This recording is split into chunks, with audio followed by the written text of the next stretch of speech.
არსებობს რაღაც პრაქტიკული სავარჯიშოები ალბათ კი, როგორ შეიძლება ადამიანმა თავისი ეგო ცოტა დაჩუტოს, დათრგუნოს და მიხვდეს, რომ საკმარისია და არ არის თავის შეცდომების ჯამი და ანა, პრაქტიკული სავარჯიშო მან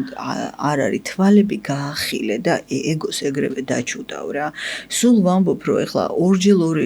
400 რო ისწავლი და გამრავლების ტაბულას და გგონია რომ უმაღლესი მათემატიკა იცი, იდიოტი ხარ უბრალოდ ხვდები და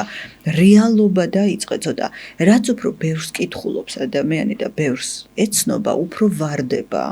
აი ამ რაღაცა ოლიმპოდან და ხვდება რომ აუ მე ჯერ კიდე რამდენი რამე არ მწოდნია და უკვე ცოტა რეალისტი ხდება ხვდები ადამიანი